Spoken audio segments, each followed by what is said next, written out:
Hey, what is up there, guys? It is Rapmark here. So, doing finally the long delayed episode 2 of the Disney Plus Moon Knight series for Marvel. Um, with the craziness that was the first episode and kind of like establishing everything, um, where where do I think this series is going? To be honest, I have no idea. I have no idea. It's just kind of stuff is happening, and while I don't think it's, I don't think all of it's bad. I mean, it doesn't lend itself to sort of. It doesn't feel like there's like I have no idea where it's going, and it's kind of just like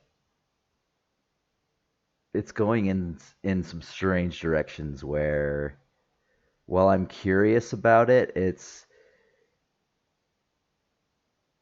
there's a few things in it that I'm just like, this is not quite working for me. But there are some things that are massively working out for me. Like I love Ethan Hawke's character, Arthur, as well as Mark Spector, Stephen Grant. I mean, that's literally the best the best part of the show. And those two characters. So yeah, I mean the Ethan Hawke and Oscar Isaacs. Those two, they literally carry the show. They they have great chemistry. They have they're very intriguing characters for the most part.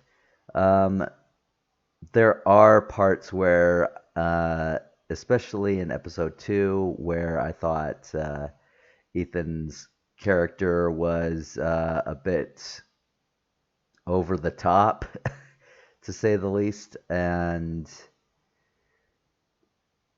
I still love him as a character. I still like that character of Arthur Harrow. Uh, but he's taken that step into like the complex sort of villain character into again like just this almost over the top, and it's just like, oh, don't do this to him. I'm not sure how this is going to go. And then of course with Oscar Isaac, I love his Stephen Grant. He's very like, with the exception of like pounding it into your head that he's kind of just a complete just weakling, kind of incompetent kind of dude. I do like his portrayal of the character. Mark Spector, you still don't know a lot about him, and you're kind of like for me at least,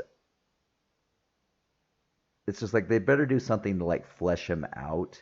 And they kind of do in here, but the problem is it's one of the weakest things in the in the series. So,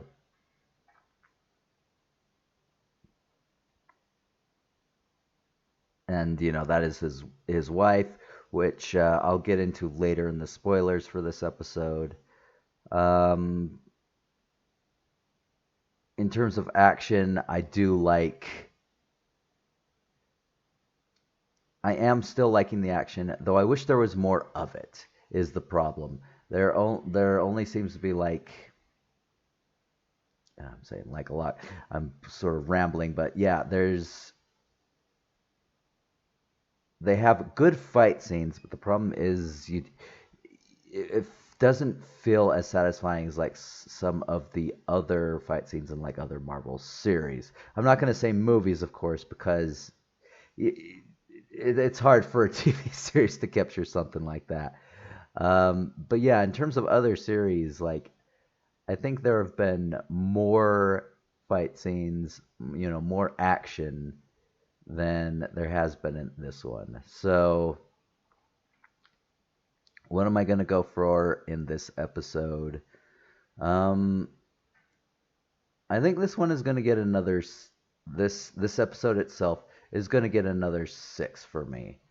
Uh, I think I did 6 for the first one. I'd need to look back. It's been a couple of weeks, so and I apologize, but yeah. Um, but yeah, this one is a 6 because while you know, I don't hate this show and I am interested on what happens next. It's not so much that I'm like hyped about it. It's more like I'm curious. Let me know, show me where you're going with this because I'm really confused as to where this is kind of going. I mean, you meet Conchu for the first time in here, and yeah, he's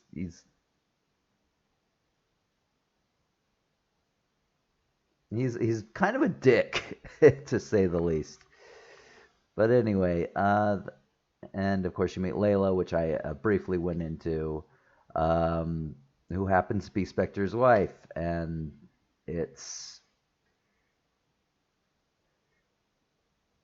I'll go into that a little bit more in spoilers for that. So anyway, I hope you enjoyed this non-spoiler review. We're going to keep these short and sweet. So I will see you in the spoilers. See you guys.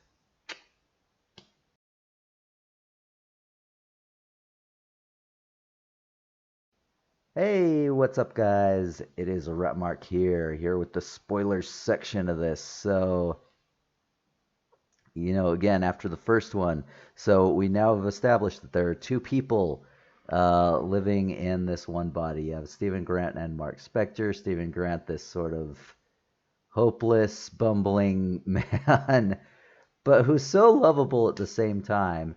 And then Mark Spector, who is an American mercenary. Um, who is the avatar for the Egyptian moon god Khonshu.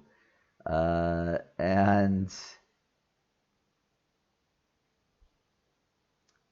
it's kind of it's a little weird because I still don't know what to think of Mark and Stephen Grant. I am just like, you are adorable, but I wish they would just stop beating me on the head with just how hopeless you kind of are. Yeah, they do not. I won't say they don't know do him justice because again, I don't know this. I don't know Moon Knight very well, um,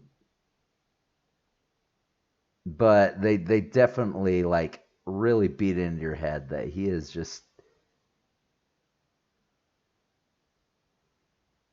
wait like I get that Mark is kind of like this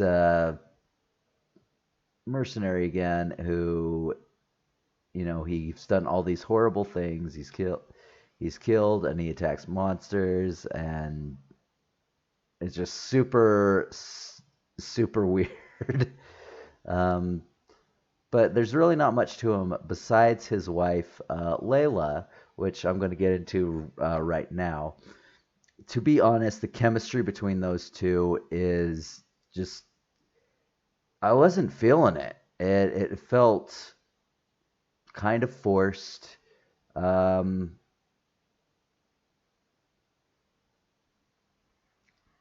like I didn't feel like this was, a married couple, and I get that, just from what little you already know about him and her, they're not exactly the normal couple, but at the same time, the chemistry just isn't there to try to pass off that, at least from what I saw in this episode. Um, So I'm gonna have to see where that goes. Conchu himself, I wish you could. There was more of him. Um, he's kind of like this crazy undead bird-like creature, uh, and he's a total dick. Like anytime you see him, especially when he's talking with Ethan Hawke, when Oscar Isaacs is talking with Ethan Hawke's character, uh, he, he's just like kill him, break his neck. Like he's just,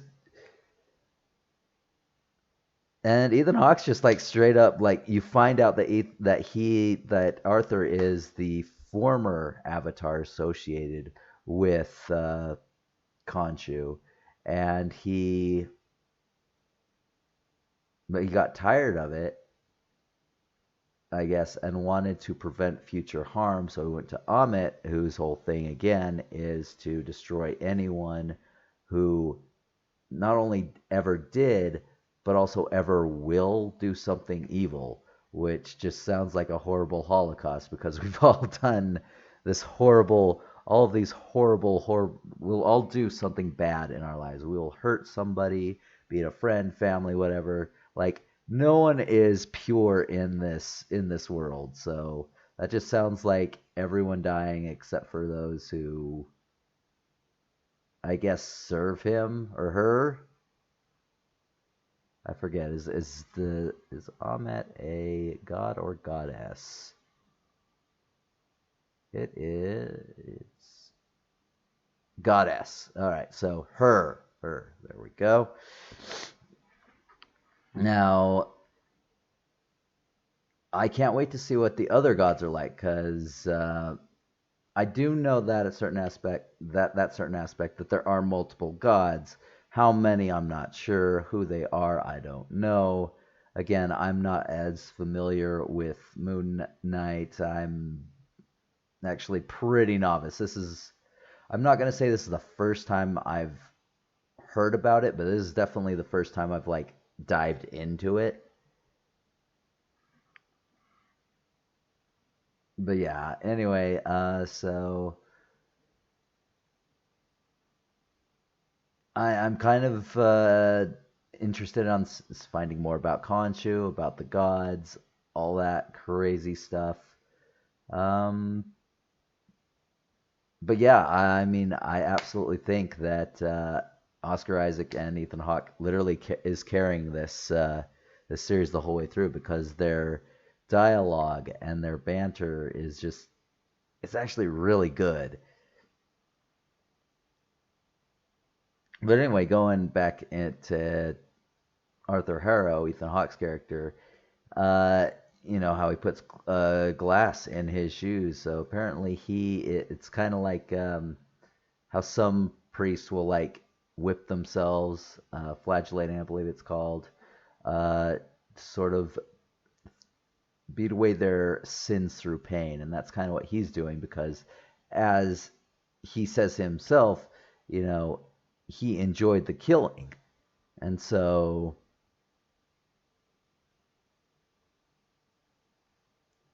I mean, so you can't get that Amma is going to let all these people live.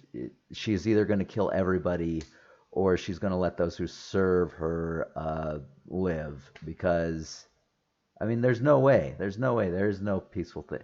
And they do try to establish that Arthur is a more complex character. And I believe they did it well at first and then they kind of really went out there. So he does catch so first starting into it, Stephen Grant goes after his attack. He goes. The museum's security cameras don't capture it. Apparently, they are invisible. That only he can see them, and that shows it again in the second episode. There's another attack with another jackal-like creature. They're invisible except for Moon Knight and the gods, I guess.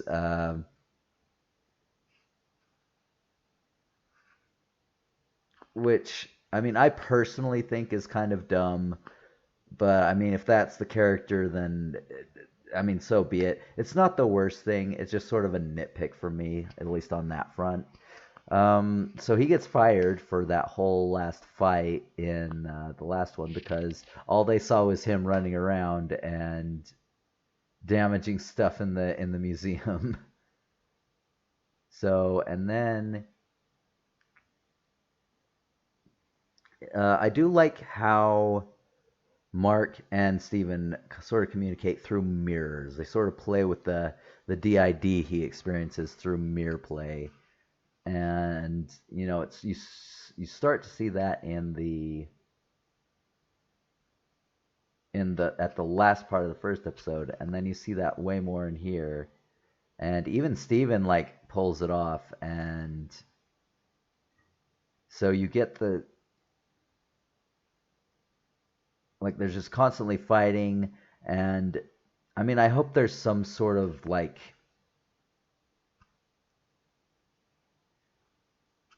because of the character, I don't think it's going to be coming together with the personalities, but at least that there's some sort of compromise.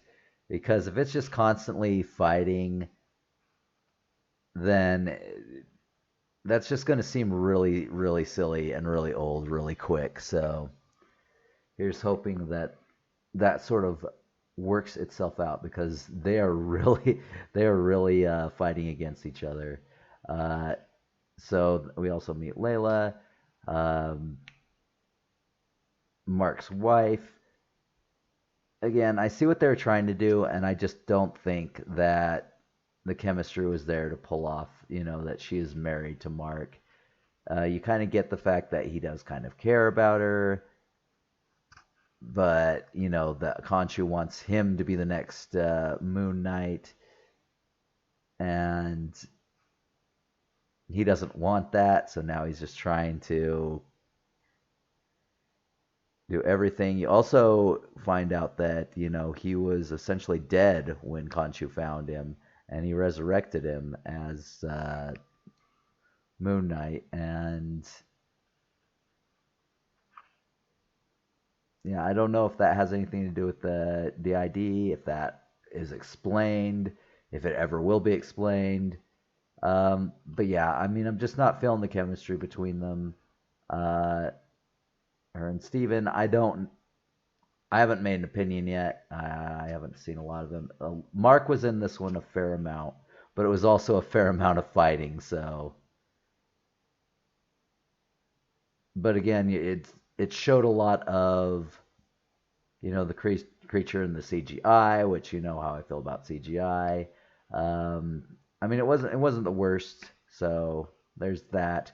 But then there was the parts where it's just him. The creature's invisible, and you can't really see it. Only they can, and it looks a little strange. So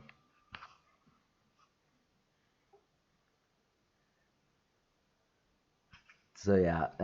But again, so I'm kind of dancing back and forth again. Um, so Arthur,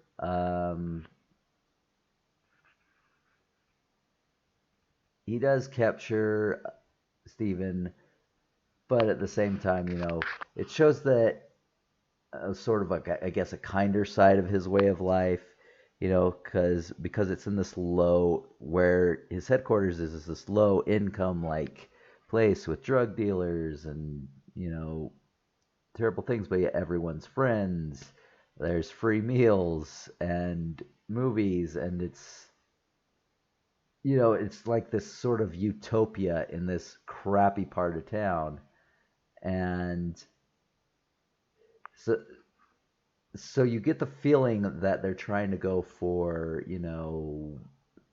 they don't think that what they're doing is wrong, so that makes them complicated characters.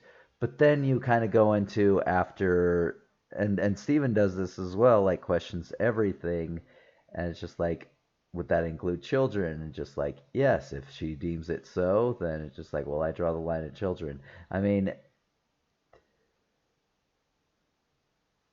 like how would this work?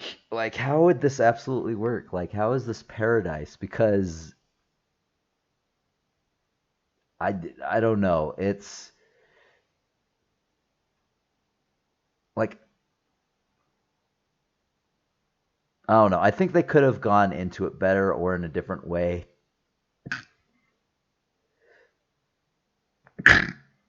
Sorry.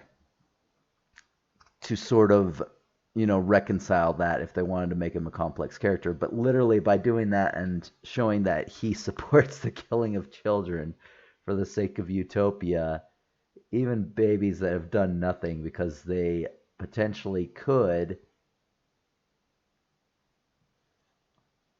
like it makes it turned him into like the complex character they're trying to make him into, almost just this loony, like almost cartoonish like villain.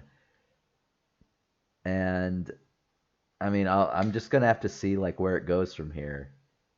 So anyway, just wanted to throw my thoughts into that. Um,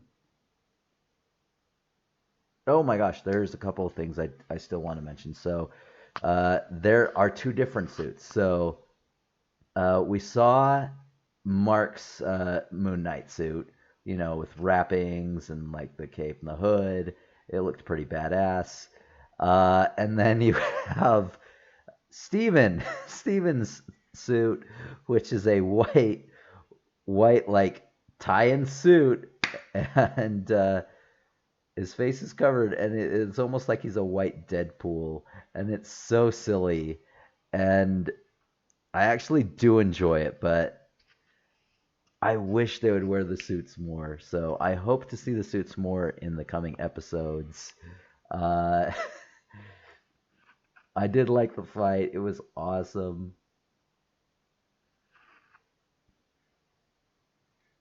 Is there anything else? Okay, yes, he does lose the scarab. Harrow has the scarab, so can now find.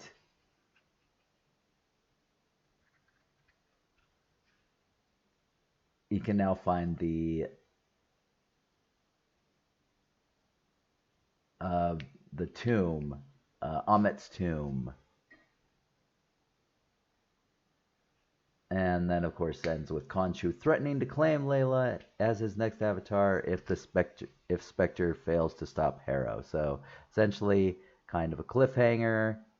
Uh, so yeah, we'll see where it goes from here. I will have the next one up shortly. Anyway, I hope you enjoyed, and I will catch you guys on the next time. See ya.